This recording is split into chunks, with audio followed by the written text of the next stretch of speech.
Dracula by Bram Stoker. Chapter 4. Jonathan Harker's Journal Continued. I awoke in my own bed. If it be that I had not dreamt, the Count must have carried me here. I tried to satisfy myself on the subject, but could not arrive at any unquestionable result. To be sure, there were certain small evidences, such as that my clothes were folded and laid by in a manner which was not my habit. My watch was still unwound, and I am rigorously accustomed to wind it at the last thing before going to bed, and many such details. But these things are no proof, for they may have been evidences that my mind was not as usual, and for some cause or another, I had certainly been much upset. I must watch for proof. Of one thing I am glad. If it was that the Count carried me here and undressed me, he must have been hurried in his task, for my pockets are intact. I am sure this diary would have been a mystery to him which he would not have brooked. He would have taken or destroyed it. As I looked round the room, although it has been to me so full of fear, it is now a sort of sanctuary, for nothing can be more dreadful than those awful women who are, waiting to suck my blood. 18th of May. I have been down to look at that room again in daylight, for I must know the truth. When I got to the doorway at the top of the stairs, I found it closed. It had been so forcibly driven against the jamb that part of the woodwork was splintered. I could see that the bolt of the lock had not been shot, but the door is fastened from the inside. I feared it was no dream, and must act on this surmise. 19th of May.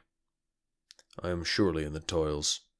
Last night the Count asked me in the suavest tones to write 3 letters, one saying that my work here was nearly done, and that I should start for home within a few days, another that I was starting on the next morning from the time of the letter, and the third that I had left the castle and arrived at Bistritz. I would fain have rebelled, but felt that in the present state of things it would be madness to quarrel openly with the Count whilst I am so absolutely in his power, and to refuse would be to excite his suspicion and to arouse his anger. He knows that I know too much, and that I must not live, lest I be dangerous to him. My only chance is to prolong my opportunities. Something may occur which will give me a chance to escape. I saw in his eyes something of that gathering wrath which was manifest when he hurled that fair woman from him. He explained to me that posts were few and uncertain, and that my writing now would ensure ease of mind to my friends. And he assured me with so much impressiveness that he would countermand the later letters, which would be held over at Bistritz until due time in case chance would admit of my prolonging my stay, that to oppose him would have been to create a new suspicion. I therefore pretended to fall in with his views, and asked him what dates I should put on the letters.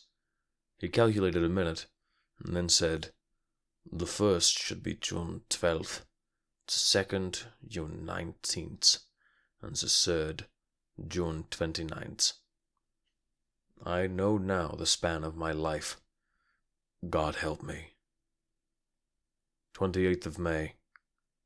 There is a chance of escape, or at any rate of being able to send word home. A band of Tsigani have come to the castle, and are encamped in the courtyard. These are gypsies. I have notes of them in my book. They are peculiar to this part of the world, though allied to the ordinary gypsies all the world over. There are thousands of them in Hungary and Transylvania, who are almost outside all law. They attach themselves as a rule to some great noble or boyar, and call themselves by his name. They are fearless and without religion, save superstition, and they talk only of their own varieties of the Romany tongue. I shall write some letters home, and shall try to get them to have them posted. I have already spoken to them through my window to begin acquaintanceship.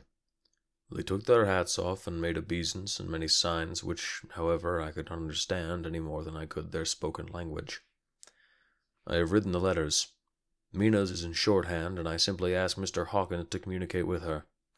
To her I have explained my situation, but without the horrors which I may only surmise. It would shock and frighten her to death were I to expose my heart to her. Should the letters not carry, then the Count shall not yet know my secret, or the extent of my knowledge. I have given the letters. I threw them through the bars of my window with a gold piece, and made what signs I could to have them posted. The man who took them pressed them to his heart and bowed, and then put them in his cap. I could do no more. I stole back to the study and began to read. As the Count did not come in, I have written here. The Count has come. He sat down beside me and said in his smoothest voice as he opened 2 letters, "The Tzigani has given me these, of which, though I know not whence they come, I shall of course take care. See," he must have looked at it, "one is from you, and to my friend Peter Hawkins. The other," here he caught sight of the strange symbol as he opened the envelope, and the dark look came into his face and his eyes blazed wickedly. "The other is a vile thing, an outrage upon friendship and hospitality. It is not signed. Well, so it cannot matter to us." And he calmly held letter and envelope in the flame of the lamp till they were consumed. Then he went on. "It's a letter to Hawkins that I shall of course send on, since it is yours. Your letters are sacred to me. Your pardon, my friend, that unknowingly I did break the seal. Will you not cover it again?" He held out the letter to me, and with a courteous bow handed me a clean envelope. I could only redirect it and hand it to him in silence. When he went out of the room, I could hear the key turn softly. A minute later, I went over and tried it. The door was locked. When an hour or 2 after, the Count came quietly into the room. His coming awakened me, for I had gone to sleep on the sofa. He was very courteous and very cheery in his manner, and seeing that I had been sleeping, he said, "So, my friend, you're tired? Get to bed. It is the surest rest. I may not have the pleasure of talk tonight, since there are so many labors to me. But you will sleep, I pray." I passed to my room and went to bed, and, strange to say, slept without dreaming. Despair has its own calms. 31st of May. This morning, when I woke, I thought I would provide myself with some papers and envelopes from my bags and keep them in my pocket, so that I might write in case I should get an opportunity. But again a surprise, again a shock. Every scrap of paper was gone, and with it all my notes, my memoranda relating to railways and travel, my letter of credit, in fact, all that might be useful to me were I once outside the castle. I sat and pondered a while, and then some thought occurred to me, and I made search of my portmanteau and in the wardrobe where I had placed my clothes. The suit in which I had traveled was gone, and also my overcoat and rug. I could find no trace of them anywhere. This looked like some new scheme of villainy. 17th of June. This morning, as I was sitting on the edge of my bed, cudgeling my brains, I heard without a crackling of whips and pounding the scraping of horses' feet up the rocky path beyond the courtyard. With joy I hurried to the window, and saw drive into the yard 2 great Literwagons, each drawn by 8 sturdy horses, and at the head of each pair a Slovak, with his wide hat, great nail-studded belt, dirty sheepskin, and high boots. They had also their long staves in hand. I ran to the door, intending to descend and try to join them through the main hall, as I thought that way might be opened for them. Again a shock. My door was fastened on the outside. Then I ran to the window and cried to them. They looked up at me stupidly and pointed, but just then the hetman of the Tzigani came out, and seeing them, pointing to my window, said something at which they laughed. Henceforth, no effort of mine, no piteous cry or agonized entreaty would make them even look at me. They resolutely turned away. The Literwagons contained great square boxes with handles of thick rope. They were evidently empty by the ease with which the Slovaks handled them, and by their resonance as they were roughly moved. When they were all unloaded and packed in a great heap in one corner of the yard, the Slovaks were given some money by the Tzigani, and spinning on it for luck, lazily went each to his horse's head. Shortly afterwards I heard the crackling of their whips die away in the distance. 24th of June. Last night the Count left me early, and locked himself into his own room. As soon as I dared, I ran up the winding stair and looked out the window, which opens south. I thought I would watch for the Count, for there is something going on. The Zagani are quartered somewhere in the castle and are doing work of some kind. I know it, for now and then I hear a faraway muffled sound as of mattock and spade. Whatever it is, it must be the end of some ruthless villainy. I had been at the window somewhat less than half an hour, when I saw something coming out of the Count's window. I drew back and watched carefully, and saw the whole man emerge. It was a new shock to me to find that he had on the suit of clothes which I had worn whilst travelling here, and slung over his shoulder the terrible bag which I had seen the woman take away. There could be no doubt as to his quest, and in my garb, too. This, then, is his new scheme of evil, that he will allow others to see me as they think, so that he may both leave evidence that I have been seen in towns or villages posting my own letters, and that any wickedness which he may do shall by the local people be attributed to me. It makes me rage to think that this can go on, and whilst I am shut up here, a veritable prisoner, but without that protection of the law which is even a criminal's right and consolation. I thought I would watch for the Count's return, and for a long time sat doggedly at the window. Then I began to notice that there were some quaint little specks floating in the rays of the moonlight. They were like the tiniest grains of dust, and they whirled round and gathered in clusters in a nebulous sort of way. I watched them with a sense of soothing, and a sort of calm stole over me. I leaned back in the embrasure in a more comfortable position, so that I could enjoy more fully the aerial gambolling.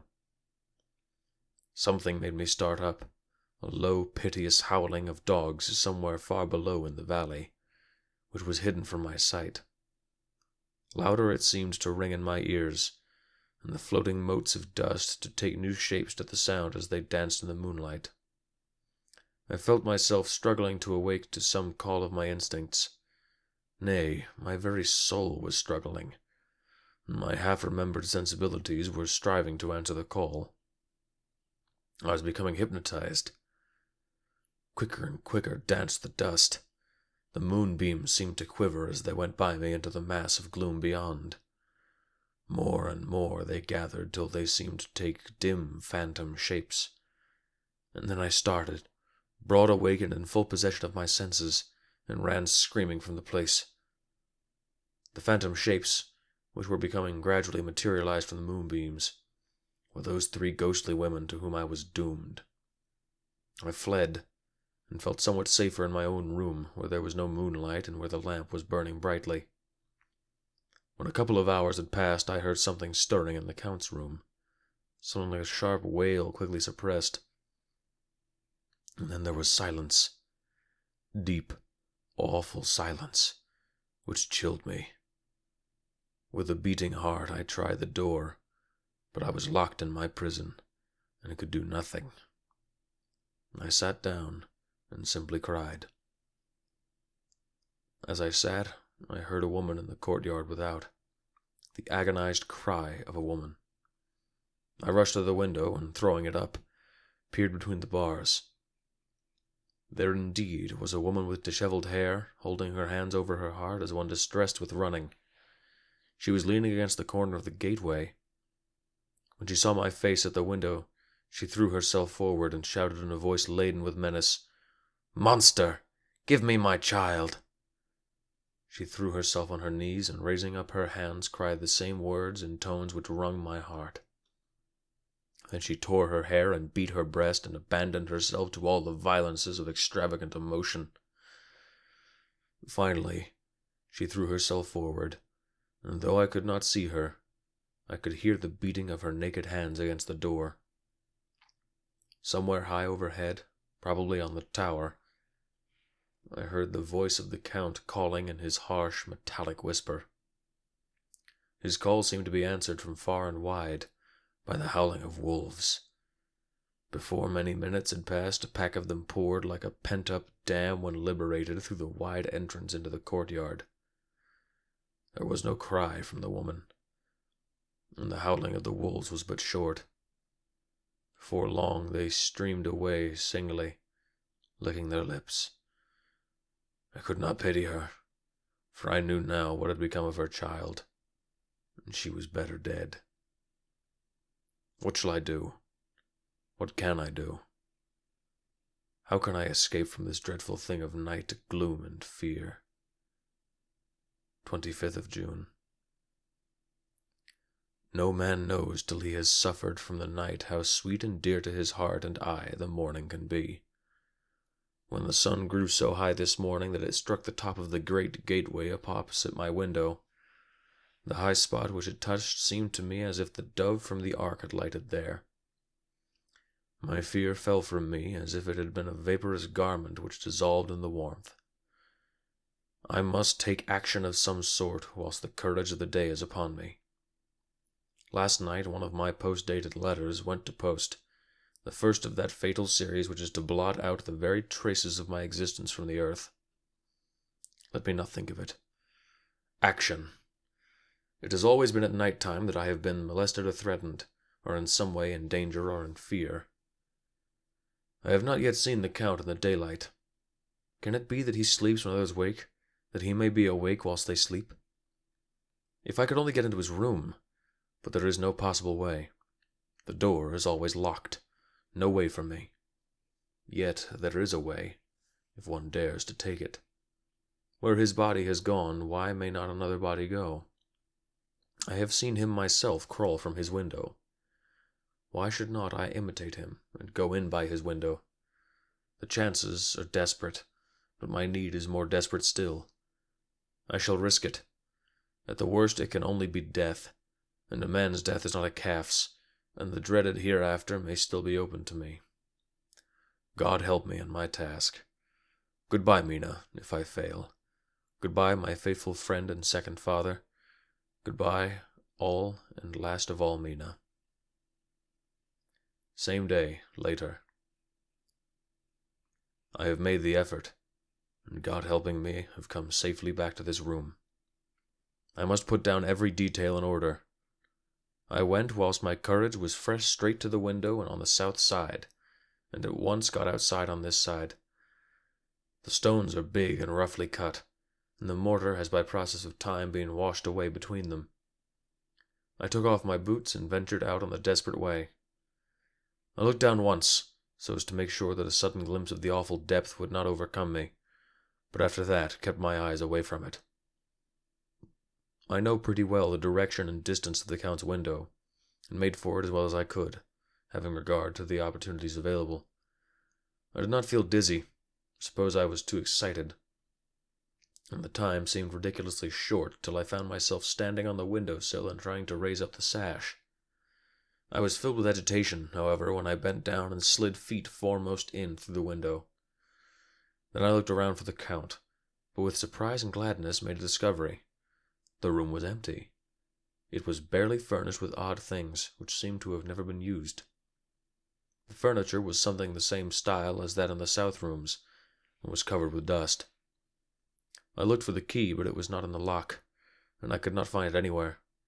The only thing I found was a great heap of gold in one corner, gold of all kinds, Roman and British and Austrian and Hungarian, and Greek and Turkish money, covered with a film of dust as though it had lain long in the ground. None of it that I noticed was less than 300 years old. There were also chains and ornaments, some jeweled, but all of them old and stained. At one corner of the room was a heavy door.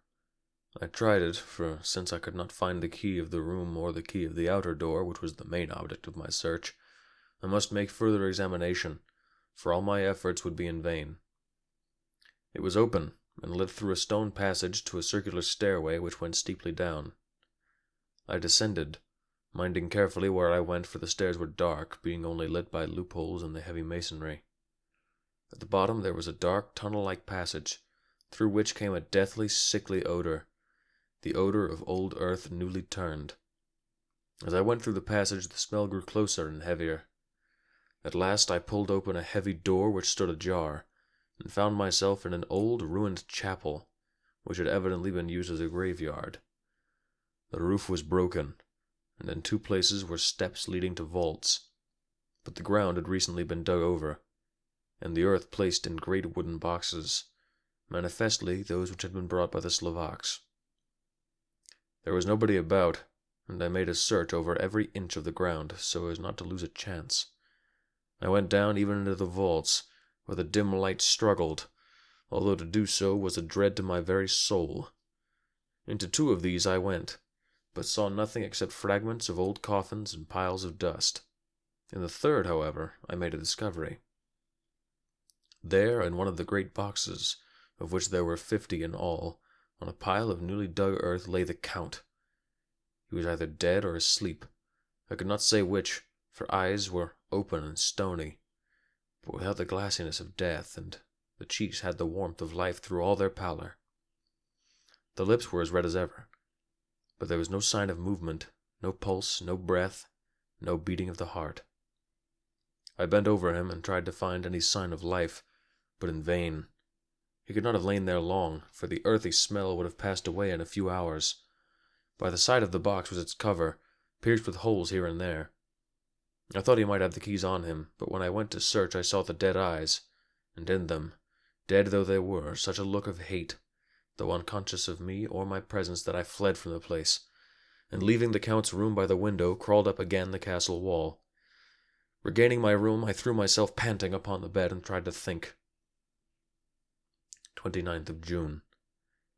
Today is the date of my last letter, and the Count has taken steps to prove that it was genuine, for again I saw him leave the castle by the same window, and in my clothes. As he went down the wall, lizard fashion, I wished I had a gun or some lethal weapon that I might destroy him. But I fear that no weapon wrought along by man's hand would have any effect on him. I dared not wait to see him return, for I feared to see those weird sisters. I came back to the library, and read there till I fell asleep.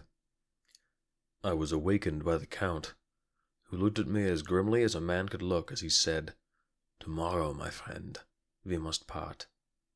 You return to your beautiful England, I to some work which may have such an end that we may never meet. Your letter home has been dispatched. Tomorrow I shall not be here, but all shall be ready for your journey.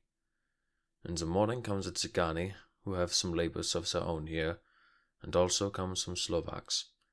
When they have gone, my carriage shall come for you, and shall bear you to the Borgo Pass to meet the diligence from Bukovina to Bistritz. But I am in hopes that I shall see more of you at Castle Dracula." I suspected him, and determined to test his sincerity. Sincerity. It seems like a profanation of the word to write it in connection with such a monster. So I asked him point blank, "Why may I not go tonight?" "Because, dear sir, my coachman and horses are away on a mission. But I would walk with pleasure. I want to get away at once." He smiled, such a soft, smooth, diabolical smile that I knew there was some trick behind his smoothness. He said, "And your baggage?" "I care not about it. I can send for it some other time." The Count stood up and said, with a sweet curtsy which made me rub my eyes, it seemed so real, "You English have a saying which is close to my heart, for its spirit is that which rules our boyars. Welcome the coming, speed the parting guest. Come with me, my dear young friend. Not an hour shall you wait in my house against your will, so sad am I at your going, and that you so suddenly desire it. Come." With a stately gravity, he, with the lamp, preceded me down the stairs and along the hall. Suddenly he stopped. "Hark!" Close at hand came the howling of many wolves. It was almost as if the sound sprang up at the rising of his hand, just as the music of a great orchestra seems to leap under the baton of the conductor. After a pause of a moment, he proceeded, in his stately way, to the door, drew back the ponderous bolts, unhooked the heavy chains, and began to draw it open. To my intense astonishment, I saw that it was unlocked. Suspiciously, I looked all round, but could see no key of any kind. As the door began to open, the howling of the wolves without grew louder and angrier. Their red jaws with champing teeth, and their blunt-clawed feet as they leaped, came in through the opening door. I knew then that to struggle at the moment against the Count was useless. With such allies at his command, I could do nothing.